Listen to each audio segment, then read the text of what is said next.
नमस्ते, प्रणाम, हरे कृष्णा। आज का विषय बहुत ही रोमांचक है, तो कृपया ध्यान से सुनिए और इसको अंत तक देखिए, क्योंकि हम बहुत ही महत्वपूर्ण घटनाएं आपके साथ शेयर करेंगे इस वीडियो में। आज हम अक्षय तृतीया के बारे में बात करेंगे। अक्षया, जो कभी ख़त्म नहीं हो सकता, समाप्त नहीं हो सकता। अक्षय तृतीया ये वैशाख के महीने में, अप्रैल मई के महीने में तृतीया तीसरा दिन है। ये दिन क्यों महत्वपूर्ण है? क्योंकि इस दिन पूरे जगत में बहुत सारी ऐसी घटनाएं हुई हैं जो बहुत महत्वपूर्ण हैं और जिससे हमें बहुत सीखने को मिलता है। सबसे पहले महाभारत की लिखाई आज के दिन शुरू हुई। व्यासदेव जी ने गणेश को महाभारत सुनाई और गणेश ने महाभारत को लिखा।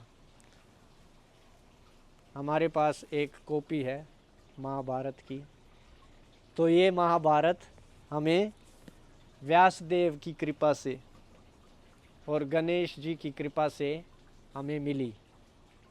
तो हमें इस दिन महाभारत पढ़ना चाहिए और भागवत गीता, श्रीमद् भागवतम ऐसे ग्रंथ हमें आज के दिन पढ़ने चाहिए, क्योंकि जो भी आध्यात्मिक सेवा आज हम करेंगे वो हमारे साथ हमेशा के लिए रहेगी। बहुत से लोग अक्षय तृतीया के दिन भगवान से क्या मांगते हैं? सोना। कुछ लोग सोना खरीदते भी हैं ताकि उनके जीवन में सोना बढ़ता रहे, क्योंकि जो भी कार्य हम इस दिन करते हैं वो बढ़ता है। तो इसीलिए हमें ये भी विचार करना चाहिए कि हमें कैसे कार्य आज करने हैं जो हमारे जीवन में बढ़ते रहें। तो हम एक कार्य जो कर सकते हैं वो महाभारत को पढ़ सकते हैं, भगवद गीता को पढ़ सकते हैं, श्रीमद् भागवतम, भगवत पुराण को पढ़ सकते हैं, जो ये भी व्यासदेव के द्वारा लिखे गए हैं। आज के दिन ब्रह्मा जी इस भौतिक जगत की सृष्टि आरंभ करते हैं। चारों युग, सतयुग आज के दिन प्रारंभ होता है। आज के दिन भगवान कृष्ण ने द्रौपदी को उनका मान बचाया। भरी सभा में जब द्रौपदी को वस्त्रहीन किया जा रहा था तो द्रौपदी ने भगवान कृष्ण को याद किया और भगवान कृष्ण ने अक्षय वस्त्र द्रौपदी को पहुंचाया ताकि दुर्योधन और उसकी पार्टी द्रौपदी को वस्त्रहीन न कर पाए। गंगा नदी आज के दिन धरती पर आई। कितने महत्वपूर्ण आध्यात्मिक स्थान गंगा के किनारे पर हैं। हरिद्वार, ऋषिकेश, गंगोत्री और भी बहुत सारे, गंगा सागर। तो गंगा देवी ने आज के दिन धरती पे आके इतने प्राणियों पर कृपा की। आज के दिन द्रौपदी को अक्षया पात्र मिला। ये अक्षया पात्र, इससे इसका क्या महत्व है? इससे आप जितना भी अन्न, जितना भी खाना भोजन निकालना चाहते हैं निकाल सकते हैं, कभी कमी नहीं होगी। ये युधिष्ठिर महाराज ने सूर्यदेव को प्रार्थना करके मांगा, क्योंकि वो बहुत सारे ब्राह्मणों को भोजन कराना चाहते थे, सेवा करना चाहते थे। उन्होंने ये द्रौपदी को दिया। ये भी अक्षय तृतीया के दिन हुआ। और बहुत ही रोमांचक घटना जो हुई, भगवान कृष्ण के मित्र, बचपन के मित्र जो उनके साथ विद्यालय में पढ़ते थे, गुरुकुल में पढ़ते थे, सुदामा, वो भगवान कृष्ण से मिलने द्वारका पहुँचे और भगवान कृष्ण उनसे मिल के इतना प्रसन्न हुए और उनका उपहार प्राप्त करके इतने कृतज्ञ हुए। वो सोच रहे थे कि मैं कैसे इनका ये वापस कर सकता हूँ। मैं क्या दे सकता हूँ, मेरे पास कुछ नहीं है जो मैं इनको दे सकता हूँ। लेकिन फिर भी सुदामा के नॉलेज के बिना भगवान कृष्ण ने सुदामा को बहुत धन संपत्ति प्रदान की। तो बहुत लोग इस दिन धन संपत्ति के लिए प्रार्थना करते हैं। तो सुदामा से हम सीख सकते हैं कैसे भगवान कृष्ण की भक्ति करके हमें सब चीज़ें प्राप्त हो सकती हैं। इस वीडियो में अगर आपको ये अच्छा लग रहा है तो इसको वीडियो को लाइक कीजिए और अपने साथियों के साथ शेयर कीजिए। और अगर अभी तक आपने ये चैनल पे सब्सक्राइब नहीं किया है तो कृपया करके सब्सक्राइब कीजिए। इसमें हम आपके साथ 15 महत्वपूर्ण घटनाएं आपके साथ शेयर करेंगे। तो इस वीडियो को अंत तक देखिए और अंत में एक बहुत ही महत्वपूर्ण शिक्षा हम आपके साथ शेयर करेंगे कि आज के दिन, अक्षय तृतीया के दिन, हम क्या कर सकते हैं, क्या करना चाहिए। उससे पहले कुछ और ऐसी घटनाएं आपके साथ शेयर करेंगे। एक बहुत ही रोमांचक घटना जो हुई वो भी भगवान कृष्ण की लीलाओं में, जब भगवान कृष्ण इस धरती पर थे, अपनी लीलाएं कर रहे थे, तो एक दिन जो लीला हुई वो हुई पावन सरोवर पे। पावन सरोवर को पहले नंद सरोवर कहते थे। तो ये क्या हुआ इस दिन, नंद महाराज प्रयागराज जाने की तैयारी कर रहे थे और भगवान कृष्ण ने पूछा आप कहाँ जा रहे हैं। नंद महाराज ने बताया कि कल अक्षय तृतीया है और मैं प्रयागराज जा रहा हूँ स्नान के लिए। बहुत भक्त, बहुत श्रद्धालु अलग अलग ऐसे आध्यात्मिक स्थानों पे जाते हैं, स्नान करते हैं नदियों में और प्रार्थनाएं करते हैं। तो नंद महाराज भी जा रहे थे। तो भगवान कृष्ण ने कहा अगर कल अक्षय तृतीया है तो आप कल जाइए। तो अगले दिन जब नंद महाराज नंद सरोवर में स्नान करने गए सुबह, उन्हें वहाँ कौन मिले, साक्षात प्रयागराज। उनका शरीर चमक रहा था। नंद महाराज ने उनसे पूछा प्रयागराज से आप कौन हैं, आपका शरीर ऐसे चमक रहा है। तो प्रयागराज ने बताया हम प्रयागराज हैं, हम यहाँ अक्षय तृतीया के दिन आते हैं अपने आप को पवित्र करने के लिए, क्योंकि सभी लोग आके अपने सब पाप हमारे में डाल जाते हैं, हमारे ऊपर डाल जाते हैं स्नान करके। तो हमें भी अपने आप को पवित्र करना पड़ता है।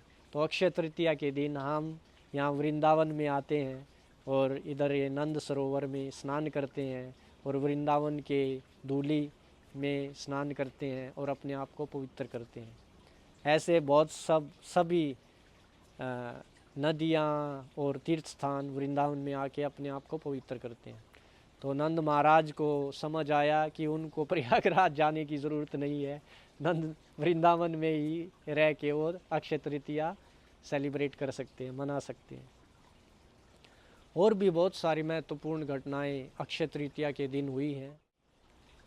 आज के दिन अन्नपूर्णा देवी भी प्रकट हुई जो सबको अन्न प्रदान करती हैं। आज के दिन भगवान कृष्ण के अवतार परशुराम का अवतार भी हुआ, इसलिए भी ये दिन बहुत ही महत्वपूर्ण है। हम अक्षय तृतीया के दिन के तक पहुंचने तक आपके साथ ऐसी कुछ लीलाओं को और विस्तार से शेयर करेंगे, वीडियो बनाएंगे। तो आप अगर आपने चैनल पे सब्सक्राइब नहीं किया है तो सब्सक्राइब कीजिए और नोटिफिकेशन बेल दबाइए ताकि जो नए वीडियो आए तो आपको पता लगता रहेगा, सूचना मिलती रहेगी। और क्या महत्वपूर्ण घटनाएं इस दिन हुई जो हमारे लिए बहुत ही ज़रूरी है जानने के लिए। आज के दिन कुबेर वो देवताओं के धनपति बनाए गए, ट्रेजरर बनाए गए, नियुक्त किए गए। आज के दिन भगवान कृष्ण के भक्तों के लिए खास तौर से चंदन यात्रा का उत्सव शुरू होता है।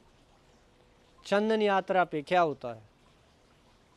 चंदन यात्रा के उत्सव में भक्त लोग भगवान कृष्ण के विग्रहों पे चंदन का लेप करते हैं, क्योंकि इस समय ख़ास तौर से भारत में, इंडिया में बहुत गर्मी हो जाती है और गर्मी के कारण भक्त लोगों की भावना है कि भगवान का शरीर भी गर्म हो जाता है, तो उनके शरीर को शीतलता देने के लिए चंदन का लेप किया जाता है। पूरे शरीर पे चंदन का लेप किया जाता है। ख़ास तौर पे वृंदावन में, शिरचोर गोपीनाथ, रेमुना में, जगन्नाथपुरी में, बहुत स्थानों पे, सीमाचलम में। तो ये उत्सव लगभग 2 महीने तक, 2 महीने से भी ज़्यादा कई जगह चलता है। रेमुना में तो काफ़ी दिन चलता है, लेकिन इस्कॉन के मंदिरों में 21 दिन तक मनाया जाता है और ये बहुत ही सुंदर उत्सव है। भक्तों का भगवान के प्रति प्रेम दर्शित करने का उत्सव है। इसकी बहुत सारी लीलाएं हैं। ये शुरू हुआ था सत्ययुग से, जब इंद्रद्युम्न महाराज, उन्होंने जगन्नाथपुरी में भगवान जगन्नाथ का मंदिर बनाया। ये उसी समय से चंदन यात्रा का उत्सव शुरू हुआ है। लेकिन रिसेंट हिस्ट्री में माधवेंद्रपुरी ने ये चंदन यात्रा का उत्सव कुछ सालों पहले शुरू किया था। माधवेंद्रपुरी ये बहुत ही बड़ी लीला है, लेकिन संक्षेप में वो चैतन्य महाप्रभु के गुरु, ईश्वरपुरी के गुरु हैं।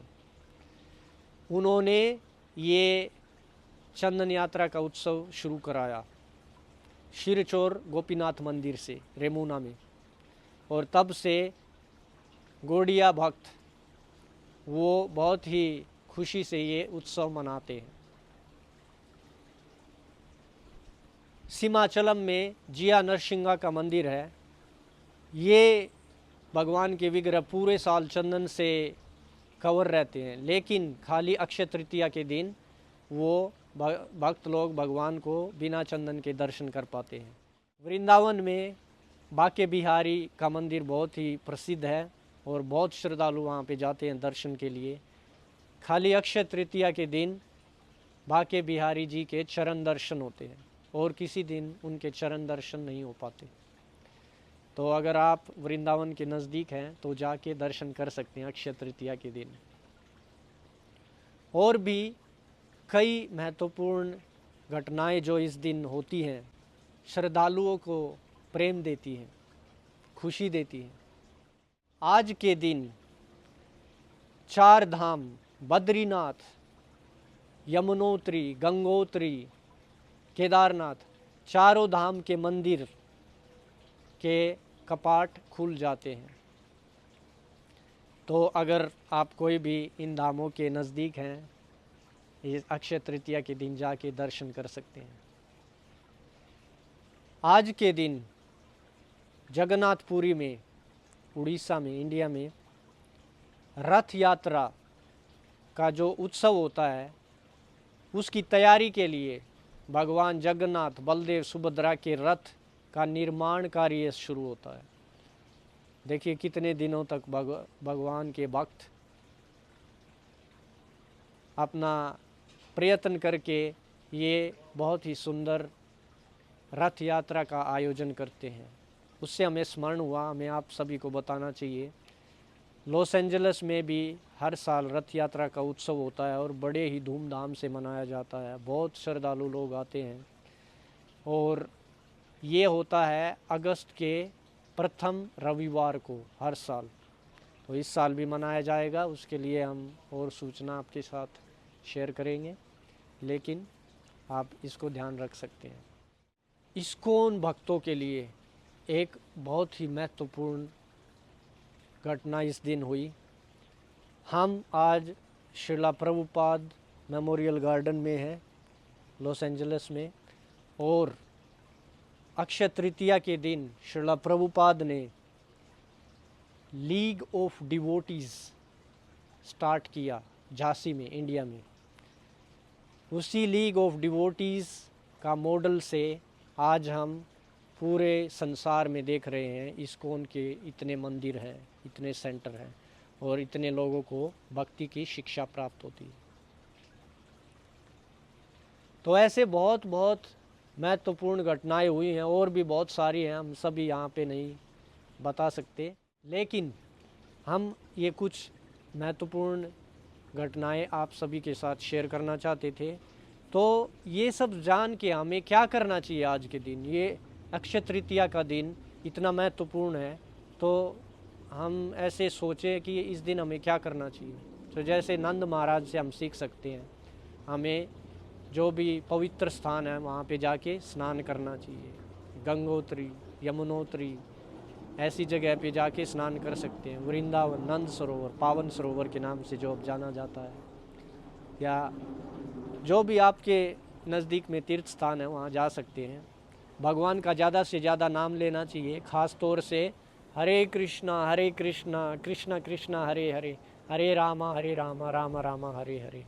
हमें शास्त्र पढ़ने चाहिए, महाभारत, भगवद गीता, भगवत पुराण, श्रीमद् भागवतम, और दान दक्षिणा करना चाहिए भक्तों को, ख़ास तौर से भगवान के शुद्ध भक्तों के लिए श्रील प्रभुपाद को दान दक्षिणा कर सकते हैं, सेवा कर सकते हैं, भगवद गीता वितरण की सेवा कर सकते हैं।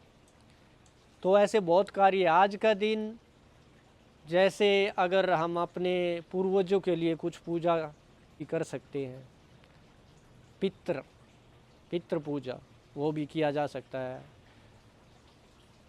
वैदिक एस्ट्रोलॉजी के हिसाब से इस दिन में कोई बैड इफ़ेक्ट नहीं है, तो ये दिन हमें कोई मुहूर्त पूछने की ज़रूरत नहीं है। कोई भी शुभ कार्य हम करना चाहते हैं वो आज के दिन आरंभ करना चाहिए, अक्षय तृतीया के दिन।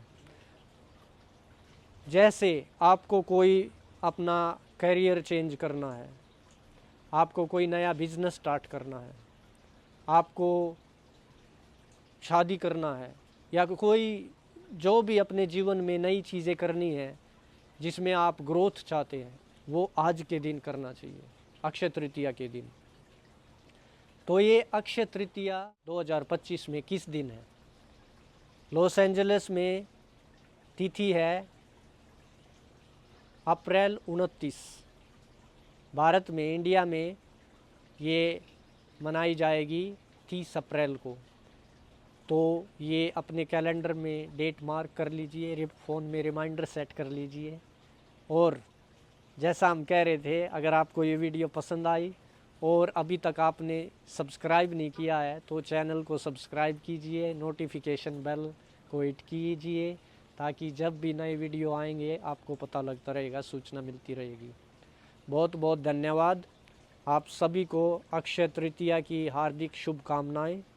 हम भी श्रील प्रभुपाद से, श्री राधा कृष्णा से अपने दिल से प्रार्थना करते हैं कि हम सभी को भगवान की कृपा मिले और इस अक्षय तृतीया के दिन इस साल हम ज़्यादा से ज़्यादा सेवा कर पाएँ और दान कर पाएँ और भगवान का नाम ले पाएँ और भगवान के गुणगान कर पाएँ, भक्तों के साथ संग कर पाएँ, पवित्र स्थानों के दर्शन कर पाएँ, और सबसे ज़रूरी हमारे हृदय में भगवान के प्रति शुद्ध प्रेम बढ़े।